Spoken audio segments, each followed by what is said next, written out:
اپنا خطبہ شروع کرتے ہیں سورہ بقرہ کی لاسٹ آیت سے.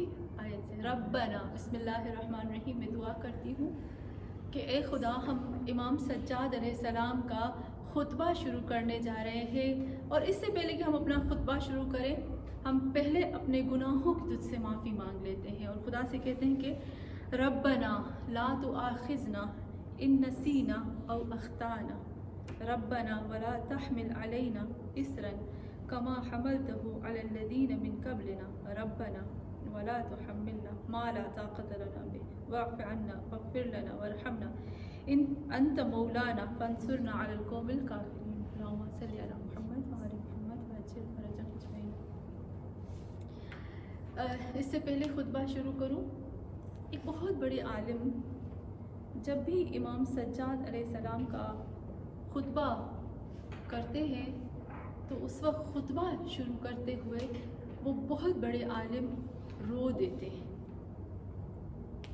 جب بھی میں ان کا پڑھتی ہوں یا جب بھی میں ہم لوگ ایران میں تھے میں اس کا ویڈیو دیکھتی تھی تو میں دیکھتی تھی وہ عالم جب بھی امام سجاد علیہ السلام کا خطبہ شروع کرتے وہ رو دیتے اور ایک لفظ ضرور کہتے ہیں یا امام زمانہ. جہاں پر بھی خطبہ سجادیہ ہوتا ہے، امام سجاد علیہ السلام کا وہ خطبہ جو میرے مولا نے شام میں دیا تھا، جب بھی یہ خطبہ ہوتا ہے آپ وہاں پہنچ جاتے ہو اس خطبے کو سننے کے لیے اور ساروں قطار روتے. اور پھر وہ عالم کہتے ہیں کہ یا امام زمانہ میں نے سنا ہے سب جتنے بھی خطبے ہیں نا ان سب خطبوں میں سے سب سے پسندیدہ خطبہ جس خطبے کو آپ چاہتے ہو وہ خطبہ ہے جو امام سجاد نے شام میں یزید کی دربار میں دیا تھا. اور پھر وہ خطبہ دیتے ہیں اور خطبہ دیتے ہوئے وہ رو پڑتے ہیں اور کہتے ہیں کہ مولا جو بھی ہمارے آنسو آئیں گے نا، امام زمان علیہ السلام کو کہتے ہیں کہ یا امام جو میرے آنسو آئیں گے کیونکہ آپ خطبہ سننے آ گئے ہیں تو جو میرے آنسو بہیں گے اس خطبے میں، اے میرے مولا میں اپنے ان آنسوؤں کو ہدیہ کرتا ہوں کہ آپ کا ظہور ہو جائے، کہ ظہور کے لیے. پھر وہ خطبے کو شروع کرتے ہیں.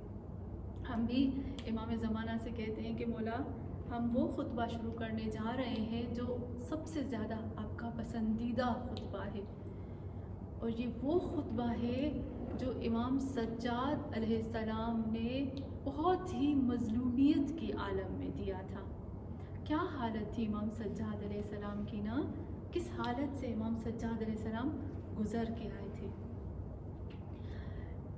جب امام حسین علیہ السلام الوداع کرنے آ رہے تھے امام سجاد کے پاس تو مولا سجاد کے پاس آئے، امام سجاد بے ہوش تھے. یہ سب سے پہلا جو شوق امام سجاد کو لگا نا وہ اس وقت تھا جب امام حسین علیہ السلام امام سجاد کے خیمے میں آئے اور وہ بالکل غش میں تھے اور ان کو پکڑا اور ان کو جھنجھوڑا.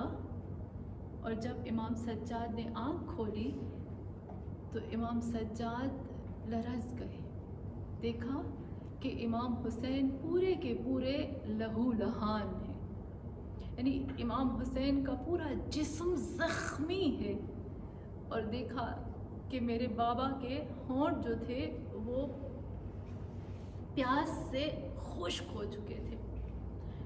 پھر امام سجاد علیہ السلام کو امام حسین کہتے ہیں کہ میں ابھی جا رہا ہوں اور پورا بتاتے ہیں.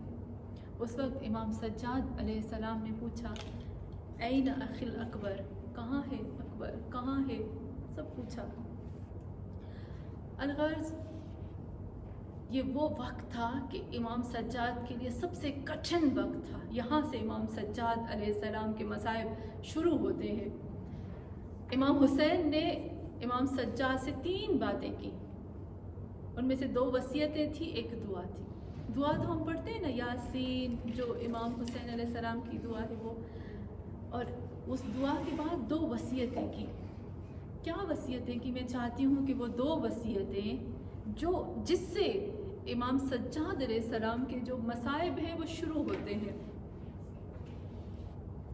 ایک وصیت کی یا بنی اے میرے بیٹے، یہ امام حسین کی وصیت ہے نا، یہ شیعوں کے لیے ہے، یہ امام سجاد کے لیے نہیں ہے، یہ ہم شیعوں کو کر کے جا رہے ہیں. کہا میں 3 چیزیں امام حسین کی کبھی نہیں بھولتی، 3 چیزیں میں کبھی امام حسین کی نہیں بھولتی. ایک، جب عاشور کا وقت تھا انہوں نے بتی بجھا دی تھی، لائٹ آف کر دی تھی، دیا بجھا دیا تھا، اور اس وقت انہوں نے کہا تھا کہ جس کی گردن پر حقوق الناس ہے وہ چلا جائے. یہ میں کبھی نہیں بھول پاتی، مجھے بہت سنتی ہوں نا مجھے کچھ ہونے لگتا ہے. وصیت نے parenthèse مطلب کہ اس کی جاری لائٹ آن ہوئی تھی. جب لائٹ آف ہوئی تھی تو صرف وہ کہا تھا کہ جس کی گردن پر حقوق الناس ہے وہ چلے جائے. یہ ایک لفظ جو بہت ہی ڈینجرس ہے ہم شیعوں کے لیے. قیامت کے دن امام حسین گردن پکڑ کے پوچھیں گے کیا میں نے کربلا میں یہ وصیت نہیں کی تھی، عمل کیا؟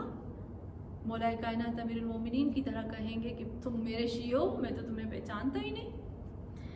اور پھر جب آخری وقت میں خیمے میں آئے تھے نا امام سجاد علیہ السلام کے پاس، تو 3 چیزیں امام سجاد علیہ السلام کو وصیت کی کہہ سکتے ہیں. ان میں سے ایک دعا جو ہم لوگ پڑھتے ہیں ہمیشہ، یاسین سے جو سٹارٹ ہوتی ہے، اور دوسرا کہا تھا یا بنیہ. 2 چیزیں کہی تھی. یہ چیزیں مجھے لگتا ہے یہ چیزیں نوٹ کرنے جیسی ہیں. کہا اے میرے بیٹے، ایاک من لا یجد علیک ناصرا الا اللہ، کہ اے میرے بیٹے اس شخص پر ظلم کبھی نہ کرنا، یا بچو اس شخص پر ظلم کرنے سے یا اس کو تکلیف دینے سے جس کا اللہ کے علاوہ کوئی نہ ہو.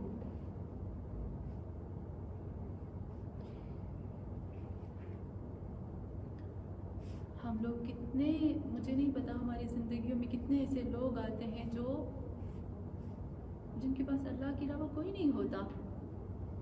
کتنے ایسے ہمارے، لیکن اگر اللہ کے علاوہ کوئی ہے بھی نا، ماں باپ فیملی ہے، تو بھی کیا پتا اس شخص کے لیے سوائے اللہ کی ہی ذات ہو، اس شخص